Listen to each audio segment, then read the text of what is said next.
Let's take a look at what individual organizations think about sustainability. Siemens and SAP, like many other large companies, say at their homepage that they want to be sustainable regarding society, the environment, and the profit. So here again, in this statement, we see that the three pillars of sustainability are somewhat reflected. This corresponds to the three dimensions: social, ecological, and economic sustainability. According to the Dow Jones rating agency, Siemens has been quite successful regarding sustainability. In, I think it was 2018, they repeatedly recognized Siemens as industry leader in its sustainability index. The index takes social, ecological, and economic aspects into account and serves as a comparative index for investors who base their portfolios on sustainable criteria. A sustainable orientation can be beneficial for companies in many ways. So, in addition to new customers and technologies, sustainability has a major external and, of course, internal impact. It can improve the company's image, employee satisfaction, and also gives companies greater opportunities for recruiting young employees. I would like to present you a more concrete example. The car manufacturers Audi, Volkswagen, and Porsche implement sustainability in their production chain using a digital early warning system. So this system uses very advanced technologies and software such as artificial intelligence to analyze publicly available news about suppliers and check sustainability criteria such as environmental pollution, human rights violations, and corruption. The companies can then make a better informed decision when it comes to selecting their suppliers. This is a great example of how digitalization and advanced technologies can be an opportunity for sustainability. In today's world, it is more present than ever that we need to care about sustainability. But why should individual companies and organizations take care of that? There are two perspectives I want to talk about. The first one is an opportunity-oriented perspective. On this slide, you can see the results of a survey of energy and utility companies. More than 60% of the surveyed companies said that they have generated a revenue increase from sustainable operations, such as solar, wind power generation, and energy services. I'd say that for established companies, a significant growth in sales is quite a lot of potential that can be accessed through sustainability efforts. Other opportunities for companies include better ratings and higher brand value, but also improvement in employee motivation and, for example, customer satisfaction. So the positive side of sustainability is that companies want to implement sustainable measures to generate sales, increase brand value, and so on.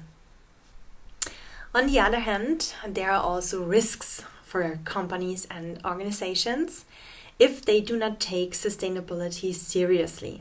In recent years, there have repeatedly been reports about child labor and inhumane conditions in the mining of cobalt, for example.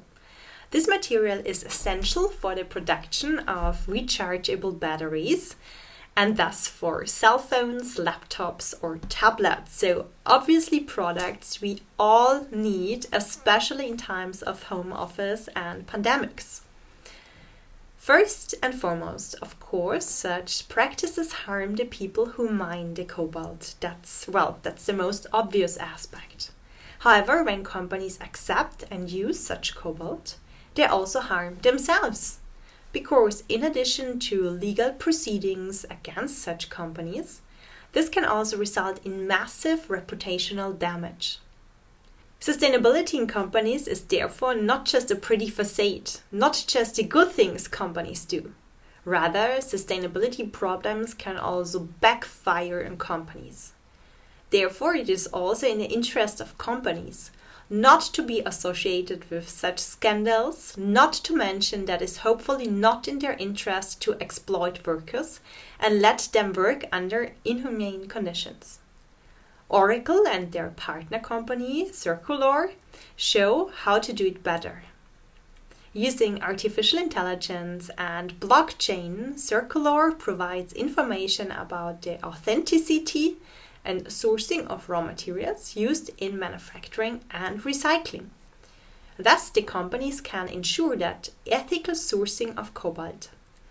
This is a great example of how new technologies are an opportunity for companies to become more sustainable.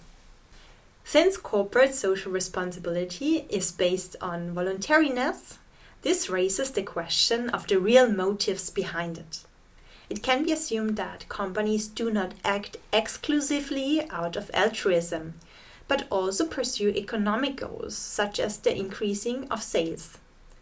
Furthermore, companies can use their activities as a promotional measure, which is considered legitimate as long as the sustainability performance is in line with the communicated commitment. However, if exaggerations or half-truths are publicly highlighted, or if the company invests more money in presenting itself as green than in sustainable measures, this is called greenwashing. And we have obviously all heard about or read about it in social media or in other available digital channels. Such greenwashing damages customer trust. It increases customers' general skepticism of companies' claims related to sustainability. Some companies don't talk about what sustainable measures they are implementing because they know when they start talking about it, the standard by which they are measured becomes higher. And that backfire if they accidentally make a mistake. This leads to companies not advertising sustainable efforts out of fear of greenwashing accusations. This in turn can lead to customers having a harder time distinguishing between green and non-green products. The decision to advertise sustainability should therefore be carefully considered by companies and should only be made if the claims are true.